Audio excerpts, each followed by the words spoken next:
आज हम लोग प्रैक्टिस सेट का अध्ययन करेंगे और इसके अंतर्गत सामान्य ज्ञान, करेंट अफेयर्स और हिंदी के क्वेश्चन आपको देखने होंगे। लगातार इसका अभ्यास कीजिए और समय देख के अभ्यास कीजिए। कोशिश करिए कि आधे घंटे में इसको फाइनल कर लें ताकि आपका बचा हुआ समय मैथ के लिए काम आए। मैथ में क्योंकि ज़्यादा समय लगते हैं, अगर इसमें आप 1 मिनट के हिसाब से अगर इसमें व्यय कर दिए समय तो फिर उसमें आप फंस जाएंगे। इसलिए तो पढ़ते जाइए, फाइनल करते जाइए, आगे जाते बढ़ते जाइए। तो हम इसको शुरू कर रहे हैं। इसका पहला क्वेश्चन है कि उत्तर प्रदेश की वह महिला जिसे भारतीय नौसेना की पहली महिला पायलट बनने का गौरव प्राप्त है, रमा देवी हैं, शुभांगी स्वरूप हैं, चित्रा शर्मा हैं या सुनीता जाखड़ हैं। तो इसका विकल्प संख्या बी आपका सही होता है। विकल्प संख्या बी में आपका है सुनीता शुभांगी। क्योंकि यह उत्तर प्रदेश की महिला है इसलिए परीक्षा के लिए इंपॉर्टेंस हो रहा है, इस पर आप ध्यान देंगे। तो इसका विकल्प संख्या आप बी सही कर देंगे कि उत्तर प्रदेश की वह महिला जिसे भारतीय नौसेना में पहली महिला पायलट बनने का गौरव प्राप्त है, शुभांगी स्वरूप है। आगे देखेंगे क्वेश्चन नंबर 2। उत्तर प्रदेश का जलीय जीव किसे घोषित किया गया है? ये भी उत्तर प्रदेश के स्थानीय सवालों में पूछा जाता है। तो उत्तर प्रदेश का जलीय जीव किसे घोषित किया गया है? गंगा डॉल्फिन को, व्हेल को, मगरमच्छ को अथवा कछुआ को? तो गंगा डॉल्फिन को उत्तर प्रदेश का जलीय जीव घोषित किया गया है, इसलिए विकल्प संख्या ए आपका सही होता है। क्वेश्चन नंबर 3 है कि भूमि सुधार का विषय निम्नलिखित में से किससे संबंधित है? संघ सूची से, राज्य सूची से, समवर्ती सूची से अथवा इनमें से कोई नहीं। तो भूमि सुधार का विषय राज्य सूची से संबंधित है, इसलिए विकल्प संख्या बी आपका सही होता है। क्वेश्चन नंबर 4 आपके स्क्रीन पर है कि राज्यसभा कब भंग होती है? 5 वर्ष के बाद भंग हो जाती है, 6 वर्ष के बाद होती है, संकट काल में, अथवा राज्यसभा कभी भंग नहीं की जा सकती है? तो राज्यसभा कभी भी भंग नहीं की जा सकती है, इसलिए विकल्प संख्या डी आपका सही होता है। क्योंकि इसके 1/3 सदस्य सदैव हर 2 वर्ष के बाद रिटायरमेंट होते हैं और उसके स्थान पर दूसरे लोग चयनित किए जाते हैं, इसलिए विकल्प संख्या आपका डी सही होता है। 5वां क्वेश्चन है कि लोकसभा का अध्यक्ष अपना त्याग पत्र किसे भेज सकता है? प्रधानमंत्री को, राष्ट्रपति को, सर्वोच्च न्यायालय को अथवा लोकसभा उपाध्यक्ष को? तो लोकसभा का अध्यक्ष अपना त्याग पत्र अगर देना चाहे तो लोकसभा उपाध्यक्ष को सौंप सकता है, ठीक उसी तरह से जैसे राष्ट्रपति उपराष्ट्रपति को सौंपता है, उसी तरह से लोकसभा का अध्यक्ष लोकसभा उपाध्यक्ष को अपना त्याग पत्र सौंप सकता है। क्वेश्चन नंबर 6 दिया है कि वर्तमान में सर्वोच्च न्यायालय में मुख्य न्यायाधीश के अतिरिक्त कितने न्यायाधीशों को रखने का प्रावधान है? 14, 28, 33 अथवा 38? तो वर्तमान में सर्वोच्च न्यायालय में मुख्य न्यायाधीश के अतिरिक्त 33 अतिरिक्त न्यायाधीशों के रखने का प्रावधान है, इसलिए विकल्प संख्या सी आपका सही होता है। नेक्स्ट क्वेश्चन है 7वां क्वेश्चन आपको दे रहा है स्क्रीन पर कि वर्तमान में उत्तर प्रदेश के वित्त मंत्री कौन है? क्योंकि उत्तर प्रदेश से रिलेटेड क्वेश्चन है इसलिए इंपॉर्टेंस हो जाता है। विकल्प दिया है सुरेश खन्ना, A.K. शर्मा, अजय गोयल अथवा राजेश सचान। तो वर्तमान में उत्तर प्रदेश के वित्त मंत्री सुरेश खन्ना जी हैं, इसलिए विकल्प संख्या ए सही होता है। आगे देखेंगे क्वेश्चन नंबर 8। पाल वंश के शासक किस धर्म के अनुयायी थे? जैन धर्म, बौद्ध धर्म, हिंदू धर्म अथवा शाश्वत धर्म? तो पाल वंश के शासक बौद्ध धर्म के अनुयायी थे, इसलिए विकल्प संख्या बी आपका सही होता है। Question number 9। एशिया की सबसे लंबी सुरंग जिसकी आधारशिला मई 2018 में प्रधानमंत्री नरेंद्र मोदी ने जम्मू कश्मीर में रखी थी, उसका नाम क्या है? पिनली, रखाइन, कुबेली अथवा जोजिला? तो विकल्प संख्या आपका सी सही होता है। कुबेली उसका नाम रखा गया उस सुरंग का। आगे देखेंगे, क्वेश्चन नंबर आपके पास है 10वां कि संविधान सभा की प्रथम बैठक की अध्यक्षता किसने की थी। 4 विकल्प आपको मिलते हैं, डॉक्टर राजेंद्र प्रसाद, डॉक्टर भीमराव अंबेडकर, के एम मुंशी और डॉक्टर सच्चिदानंद सिन्हा। तो डी वाला विकल्प इसमें सही होता है, क्योंकि अस्थायी अध्यक्ष के रूप में संविधान सभा की प्रथम बैठक की अध्यक्षता किए थे, इसलिए डी वाला आपका सही हुआ। परीक्षा की दृष्टि से इंपॉर्टेंस है, बार बार पूछा जाता है, टेट सुपर टेट से लेकर के और यूपीपी या वनडे एग्जाम में खूब पूछा जाता है। क्वेश्चन नंबर 11 है आपके सामने स्क्रीन पर। इसमें दे रहा है कि मुद्रास्फीति के समय कौन सा वर्ग लाभ में रहता है। उपभोक्ता वर्ग का मतलब जो सामानों को प्रयोग करता है, निवेशकर्ता माने जो पूंजी लगाता है, व्यापारी वर्ग जो खरीद बेच करता है, अथवा इसमें से कोई नहीं।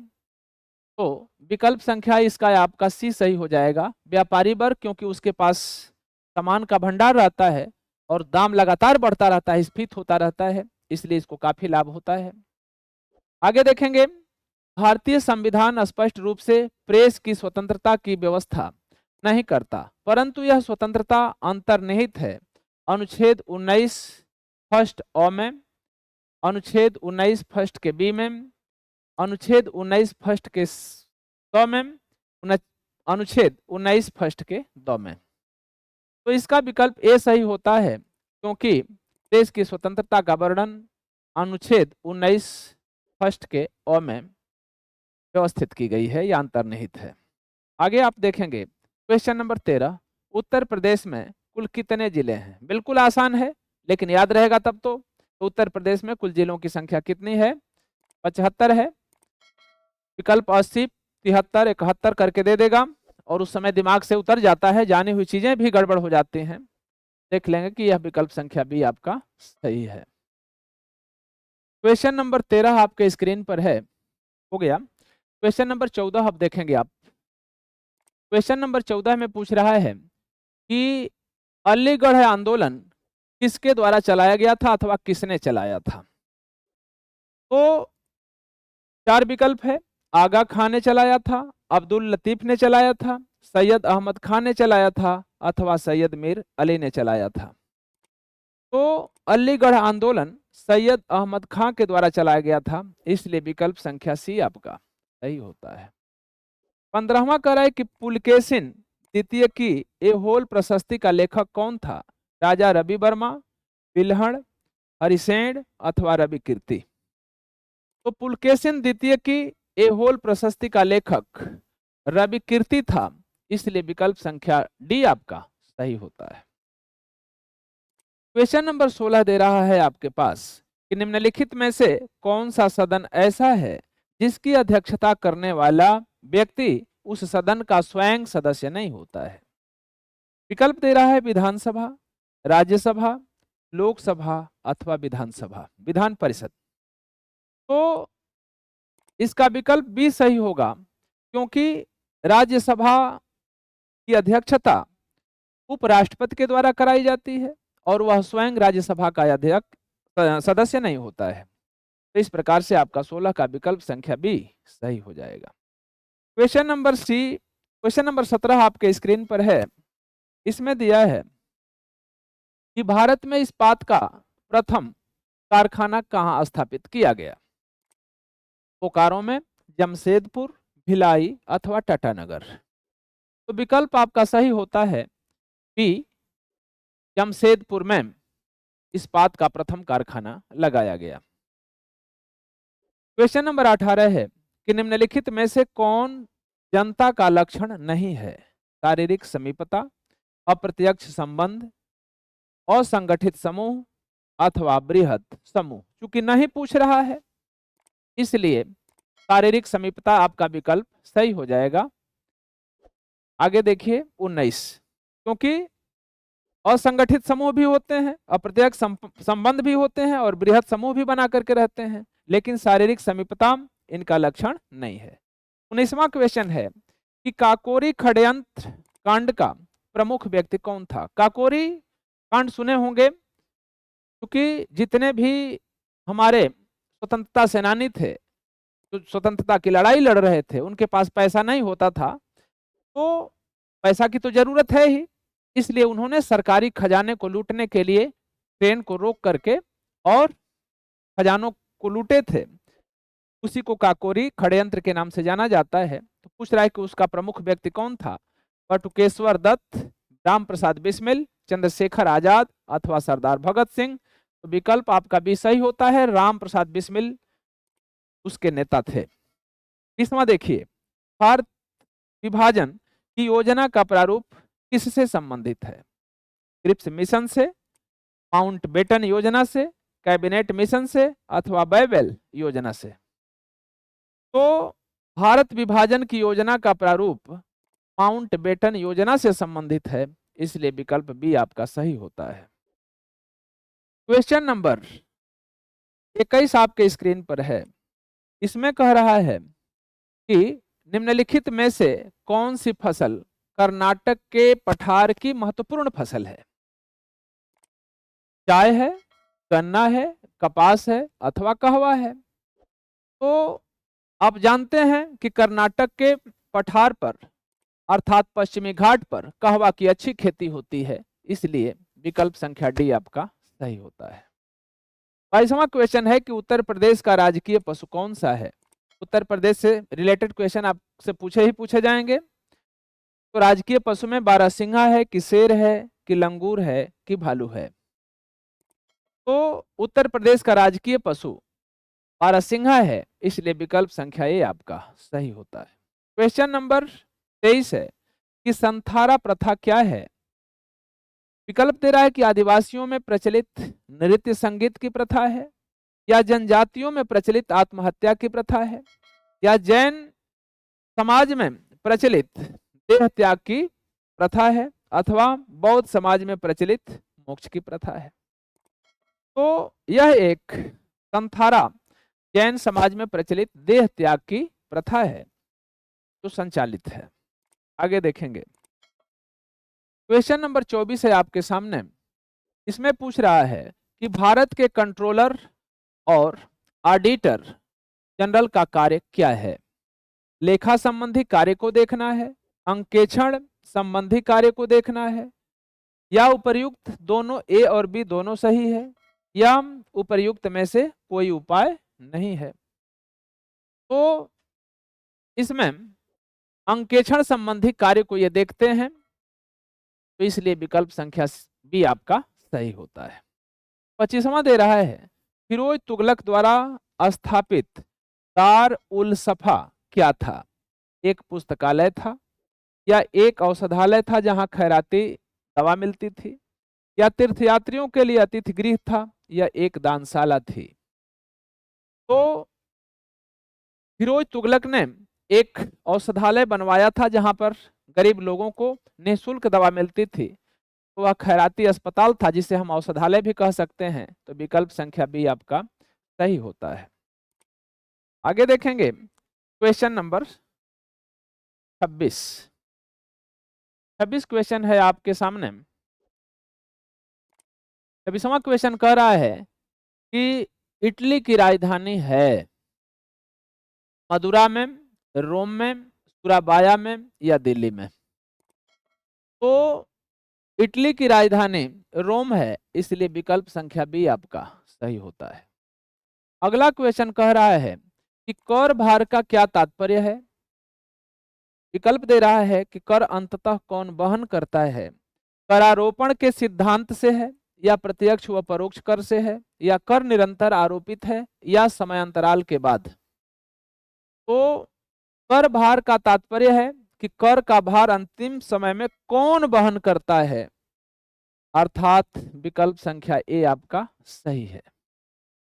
28वां दिया है कि निम्नलिखित खनिजों में से कौन सा शुद्ध रूप में पाया जाता है? विकल्प आपके पास है लोहा, तांबा, बॉक्साइट्स अथवा मैग्नीज। तो आप जानते हैं कि तांबा, इन चारों चीजों में तांबा सबसे कम क्रियाशील है, अर्थात इसके साथ अशुद्धियां भी कम होंगी। तो विकल्प संख्या बी आपका सही है, यह लगभग शुद्ध अवस्था में पाया जाता है। क्वेश्चन नंबर 29 है आपके पास, अलबरूनी किसके दरबार से संबद्ध था? बलबन से, महमूद गजनवी से, मोहम्मद गोरी से या इल्तुमिश से? तो अलबरूनी महमूद गजनवी से संबंधित था, इसलिए विकल्प संख्या बी आपका सही होता है। क्वेश्चन नंबर 30 आपके स्क्रीन पर है। इसमें दे रहा है कि हाथी गुम्फा अभिलेख में किसकी उपलब्धियों का विवरण मिलता है? सातकर्णी का, खोज परमार का, खारवेल का या परवर सेन का? तो हाथी गुम्फा अभिलेख में खारवेल की उपलब्धियों का विवरण मिलता है, इसलिए विकल्प सी आपका सही होता है। 31वां क्वेश्चन है कि निम्नलिखित में से किसने द्वैत शासन का अंत किया? द्वैत शासन क्या होता है? द्वैत शासन का मतलब होता था कि राजा को राजगद्दी पर बैठा देते थे अंग्रेज, और दूसरी तरफ जितनी कंपनी का पैसा देना था वो सारा चीज राजा को देना पड़ता था, और जितने टैक्स वसूले जाते थे वे अंग्रेज स्वयं वसूलते थे। तो इस तरह का दोहरा शासन था, उसी को द्वैत शासन कहा जाता था। तो पूछ रहा है कि उसका अंत किसने किया? तो ए दे रहा है कि गवर्नमेंट ऑफ इंडिया 1919 के द्वारा, या फिर अगला विकल्प दे रहा है इसमें कि गांधी इरविन एक्ट 1931 में हुआ, या फिर गवर्नमेंट ऑफ इंडिया एक्ट 1935 में हुआ, या कैबिनेट मिशंस 1946 के द्वारा हुआ। तो इसका विकल्प संख्या बी सही होगा, क्योंकि गांधी इरविन एक्ट के तहत जब 1931 में समझौता हुआ तो यहां से यह नियम बन जाता है। तो इस प्रकार से आपका विकल्प बी सही होता है। 32वां क्वेश्चन है कि निम्नलिखित में से कौन स्वराज पार्टी के नेता थे? चित्तरंजन दास एवं बाल गंगाधर तिलक, मोतीलाल नेहरू अथवा जवाहरलाल नेहरू? चित्तरंजन दास एवं मोतीलाल नेहरू, बाल गंगाधर तिलक एवं जवाहरलाल नेहरू? तो स्वराज पार्टी के नेता में बाल गंगाधर तिलक और जवाहरलाल नेहरू का नाम आता है, इसलिए विकल्प संख्या डी आपका सही होता है। अगला दिया है क्वेश्चन नंबर 33 आपके सामने है कि नील की खेती करने वालों के विरुद्ध विद्रोह को प्रदर्शित करने के लिए एक नाटक नील दर्पण के लेखक कौन थे, जिसमें इस तरह का वर्णन था? तो आपके पास होगा दीनबंधु मित्र, नवीन चंद्र सेन, रविंद्रनाथ टैगोर या बंकिम चंद्र चटर्जी? तो इस नाटक के लेखक दीनबंधु मित्र थे, इसलिए विकल्प आपका ए सही होता है। अगला दे रहा है कि चंपारण सत्याग्रह का संबंध किससे था? नील से था, या मिल मालिकों से था, या टाउन कोस्ट में प्लेग से था, या भूमि के नए निर्धारण से था? तो चंपारण सत्याग्रह गांधी जी के द्वारा चलाया गया था और वह नील की खेती से संबंधित था, इसलिए विकल्प ए आपका क्या होता है? सही होता है। इसके बाद तुरंत आप देखेंगे हिंदी के क्वेश्चनों को। आपके स्क्रीन पर हिंदी से संबंधित क्वेश्चन है। पहला क्वेश्चन है कि निम्नलिखित में भाषा का प्रारंभ होता है शब्द से होता है, अर्थ से होता है, वाक्य से होता है अथवा ध्वनि से होता है? तो कहा जाता है कि भाषा की सबसे सूक्ष्मतम इकाई ध्वनि है, अतः ध्वनि से ही भाषा का प्रारंभ होता है। इस प्रकार से विकल्प संख्या डी आपका सही होता है। 33वां क्वेश्चन है कि मैथिली बोली का प्रमुख केंद्र कहाँ है? मध्य प्रदेश, बिहार, झारखंड अथवा उत्तराखंड? तो मैथिली बोली का प्रमुख केंद्र बिहार है, इसलिए विकल्प संख्या बी आपका सही होता है। क्वेश्चन नंबर 38 दिया है कि प्राचीन हिंदी का कार्यकाल माना जाता है 1000 से लेकर 1400 ईस्वी तक, 1200 से लेकर के 1500 ईस्वी तक, 1400 से लेकर के 1850 ईस्वी तक, अथवा 1560 से लेकर 1900 ईस्वी तक। तो प्राचीन हिंदी का कार्यकाल 1000 से लेकर के 1400 ईस्वी तक माना जाता है, इसलिए विकल्प संख्या ए आपकी सही होता है। क्वेश्चन नंबर 39 को देखने से पहले निर्देश देखेंगे। कह रहा है कि प्रस्तुत वाक्यों के एक खंड में त्रुटि है उसे छांटिए। 4 खंड आपको दिए रहेंगे, ए बी सी और डी। एक ही सेंटेंस को या एक ही वाक्य को 4 भागों में बांट देगा और उसमें से पूछेगा कि पहले में कमी है, दूसरे में त्रुटि है, तीसरे में है, चौथे में है।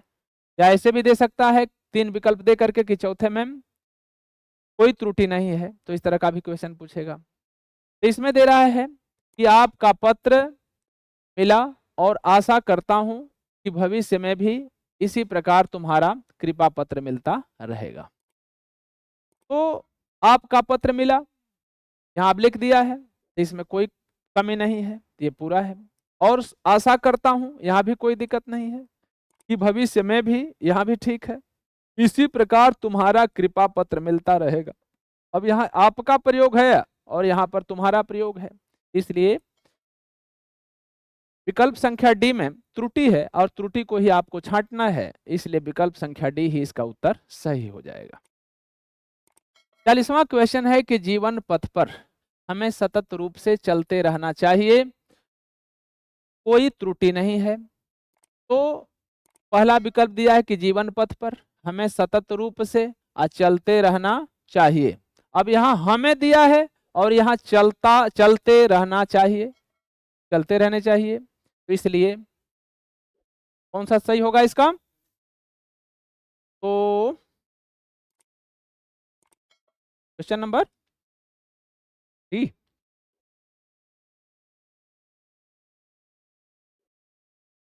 तो जीवन पथ पर हमें सतत रूप से चलते रहना चाहिए और कह रहे हैं कि इसमें कोई त्रुटि नहीं है, तो हमें सतत रूप से, तो सतत रूप से, तो यहाँ रूप का मतलब या तो रहे, तो रूप का मतलब कोई नहीं है, तो यहाँ रहना चाहिए कि जीवन पथ पर हमें सतत चलते रहना चाहिए।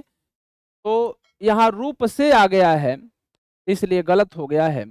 अगर ये नहीं रहता तो ये सही हो जाता, इसलिए हमारा त्रुटि बी वाले पार्ट में है। तो इसलिए हम कर देंगे कि 40वें क्वेश्चन का जो बी पार्ट है वह गलत है, क्योंकि गलत ही हमें त्रुटि का पहचान करना है, तो बी वाला सही हो जाएगा।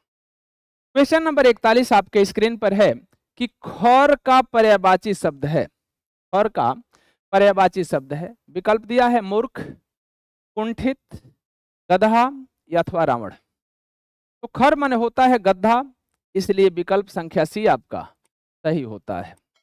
अगला विकल्प आप देखेंगे, क्वेश्चन नंबर दे रहा है 42, इसमें कह रहा है कि ज्येष्ठ का पर्यायवाची शब्द है, पूज्य होता है, बड़ा होता है, आगामी होता है अथवा गुरु होता है। तो ज्येष्ठ का पर्यायवाची शब्द बड़ा से लिया जाता है, इसलिए विकल्प संख्या बी आपका सही है। 43 क्वेश्चन है कि जलधि का पर्यायवाची शब्द है पद्माकर, ताल, कासार अथवा सागर। तो जलधि माने होता है समुद्र, इसलिए इसमें का डी वाला विकल्प सही है कि जलधि माने सागर या समुद्र।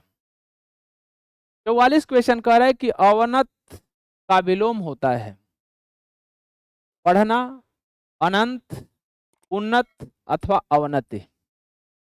तो अवनत का विलोम उन्नत होता है, इसलिए विकल्प संख्या सी आपका सही होता है। क्वेश्चन नंबर 44 के बाद 45 आपके स्क्रीन पर दिखाई दे रहा होगा। देखिए क्वेश्चन नंबर 45 में दे रहा है कि नीरस का विलोम शब्द है स्वाद वाला, रसीला, मीठा अथवा सरस। तो नीरस का सरस विलोम होता है, इसलिए विकल्प संख्या डी सही है। अरुण का पर्यायवाची शब्द क्या है? कुक्कुट है, प्रातःकाल है, कमल है अथवा सूर्य है। तो अरुण का पर्यायवाची सूर्य होता है, इसलिए विकल्प संख्या डी आपका सही है। पर्वत का पर्यायवाची शब्द क्या है? धरणीधर है, महीधर है, शिखारी है अथवा मेरु है। तो पर्वत का पर्यायवाची शब्द इसमें से बी सही हो जाएगा, महीधर। मही माने होता है पृथ्वी, धर माने धारण करने वाला। सवाल नंबर 48 दे रहा है कि करुण का विलोम शब्द क्या है? निष्ठुर, निठुर, निर्दय अथवा कठोर। तो करुण का विलोम शब्द निष्ठुर होता है, इसलिए विकल्प संख्या ए आपका सही होता है। 49 नंबर क्वेश्चन है कि मलिन का विलोम शब्द है साफ, स्वच्छ, मैल रहित, सुथरा। तो मलिन का विलोम स्वच्छ होता है, इसलिए विकल्प आपका बी सही होता है। क्वेश्चन नंबर 50 से 55 तक के लिए निर्देश दिया गया है कि निम्नलिखित में से एक एक शब्द की वर्तनी के अनेक रूप प्रस्तुत हैं, शुद्ध वर्तनी का चयन कीजिए और उत्तर दीजिए। क्वेश्चन नंबर 50 दिया है कि उन्नति इस तरह से लिखा जाएगा, अथवा उन्नति लिखा जाता है, या उन्नति लिखा जाता है, या उन्नति लिखा जाता है। तो आप जानते हैं कि उन्नति का शुद्ध रूप ये है, तो इसलिए विकल्प संख्या 50 का ए आपका सही हो जाएगा। क्वेश्चन नंबर 51 है आपके स्क्रीन पर। इसमें दिया है कि कुआं को हम लिखेंगे तो कुआं ऐसे लिखा जाएगा, ऐसे लिखा जाएगा, ऐसे लिखा जाएगा, अथवा ऐसे लिखा जाएगा। तो कुआं इस तरह से लिखा जाता है, कुआं, इसलिए विकल्प संख्या ये आपका सही है। 52 नंबर दिया है कि अस्थाई को हम ऐसे लिखते हैं, या ऐसे लिखते हैं, या ऐसे लिखते हैं, या ऐसे लिखते हैं। तो 52 का क्वेश्चन आंसर हो जाएगा आपका बी, अस्थाई ऐसे लिखा जाता है। आगे देखेंगे 53, भिखारी को हम ऐसे लिखेंगे, या ऐसे भिखारी लिखा जाएगा, या ऐसे लिखा जाएगा, अथवा भिकारी लिखा जाएगा। तो भिखारी को आप देखेंगे कि ऐसे लिखा जाता है, इसलिए विकल्प संख्या बी आपका सही है। क्वेश्चन नंबर 54 दे रहा है ए प्रदर्शनी, बी में प्रदर्शनी। प्रदर्शनी कैसे लिखा जाएगा, तो इसका शुद्ध रूप होता है कि प्रदर्शनी प्र द स पर आसमानी र अनि होता है, इसलिए विकल्प संख्या बी आपका सही होता है। 55 में क्वेश्चन दे रहा है कि अनुसरण को हम ऐसे अनुसरण लिखते हैं, कि अनुसरण लिखते हैं, कि अनुसरण लिखते हैं, कि अनुसरण लिखते हैं। तो अनुसरण को हम लोग ऐसे लिखते हैं। तो इस तरह से आपका 55 क्वेश्चन पूरा होते हैं। आगे देखेंगे क्वेश्चन नंबर 56 आपके स्क्रीन पर चल रहा है। 56वां क्वेश्चन है कि लहू का घूंट पीना का अर्थ क्या होगा। अपमान सहन करना, जीवन भर दुख उठाना, थोड़ी वस्तु से संतोष कर लेना, अथवा जरा भी क्रोध न प्रकट करना। तो लहू का घूंट पीना का अर्थ होता है जरा भी क्रोध न प्रकट करना, अतः विकल्प संख्या डी आपका सही होता है। क्वेश्चन नंबर 57 है, थाली का बैगन का अर्थ क्या है। पक्षपात करने वाला व्यक्ति, विभिन्न मतों को मानने वाला व्यक्ति, उछल कूद करने वाला, अथवा सिद्धांतहीन। तो थाली का बैगन का मतलब कि जिसका कोई सिद्धांत न हो, स्वयं स्वीकार कर ले, तो सिद्धांतहीन व्यक्ति होता है। तो विकल्प संख्या डी आपका सही होता है। 58 क्वेश्चन है कि हथेली पर सरसों उगाना का अर्थ क्या होगा। असंभव कार्य करना, शीघ्र प्रतिफल की कामना करना, स्थान परिवर्तन करना, या शक्तिशाली होना। तो इसमें है हथेली पर सरसों उगाने का अर्थ है बी, शीघ्र प्रतिफल की कामना करना। बी वाला सही हो जाएगा। 59 दिया है कि अंधे के हाथ बटेर लगना, इसका अर्थ क्या होगा। भविष्य की बात जान लेना, शिकार हाथ आ जाना, सहारा मिल जाना, या अप्रत्याशित लाभ होना। तो अंधे के हाथ बटेर लगने का मतलब है कि अप्रत्याशित लाभ होना, माने अचानक कुछ लाभ मिल जाना। विकल्प संख्या डी आपका सही होता है। अगला क्वेश्चन है क्वेश्चन नंबर 60 आपके स्क्रीन पर कि 9 2 11 होना का अर्थ क्या है। ए में कह रहा है कि लौट जाना, भाग जाना, गिनती गिनना, या जोड़ लगाना। तो 9 2 11 होने का अर्थ होता है भाग जाना, इसलिए विकल्प संख्या बी सही है। 61 क्वेश्चन है कि नवग्रह में कौन सा समास है। तो आप देख रहे हैं कि पहला जो है ये संख्यावाची है, तो द्विगु समास होगा, तत्पुरुष समास होगा, द्वंद्व समास होगा या कर्मधारय समास होगा। तो विकल्प संख्या ये आपका सही होता है, क्योंकि द्विगु समास में पहला जो उसका शब्द होता है वह संख्यावाची होता है। इस प्रकार से आपका विकल्प ए सही होता है। अगला दिया गया है क्वेश्चन नंबर 62, देशांतर के बारे में पूछ रहा है। इसमें पूछ रहा है कि देशांतर, देशांतर में कौन सा समास है। कर्मधारय समास है, द्विगु समास है, द्वंद्व समास है अथवा बहुब्रीहि समास है।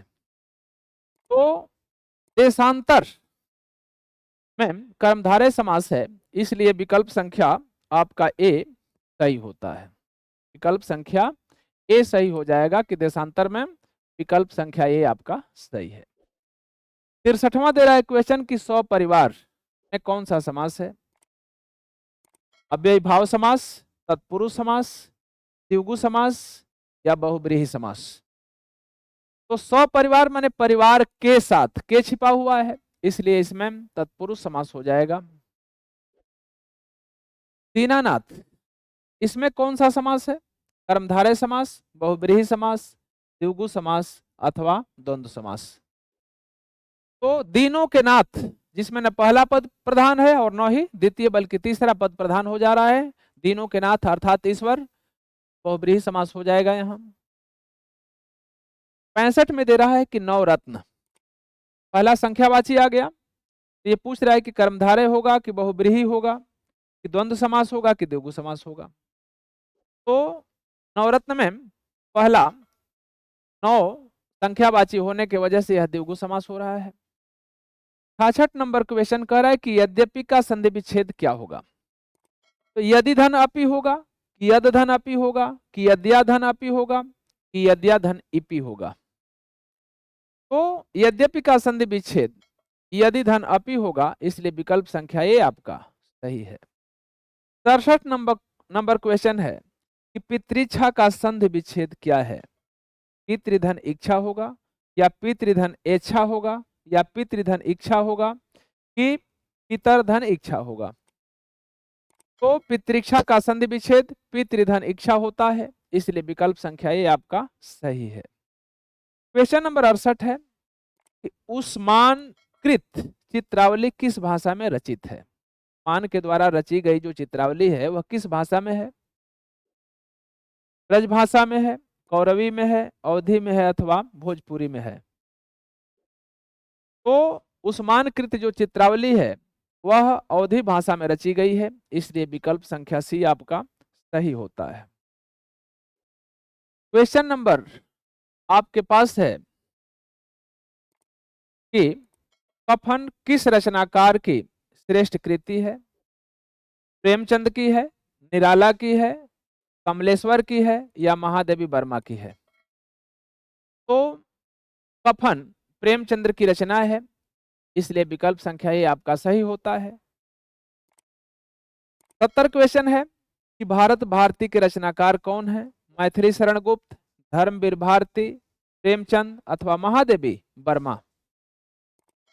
तो भारत भारती के रचनाकार मैथिली शरण गुप्त जी हैं, इसलिए विकल्प संख्या ए आपका सही है। इस प्रकार हम लोगों ने 70 क्वेश्चन के अंतर्गत करंट अफेयर्स, सामान्य ज्ञान और हिंदी के क्वेश्चनों को देखे हैं। ठीक इससे पीछे मैथ और रीजनिंग के क्वेश्चन जाएंगे। निरंतर आप अभ्यास करते रहिए और अच्छा से अच्छा प्रदर्शन करने का प्रयास कीजिए। अगर अच्छी तैयारी नहीं होगी, आपका अच्छा रिवीजन नहीं होगा, तो फिर सफलता हाथ नहीं लगने वाली है। इसी के साथ आपको बहुत बहुत धन्यवाद।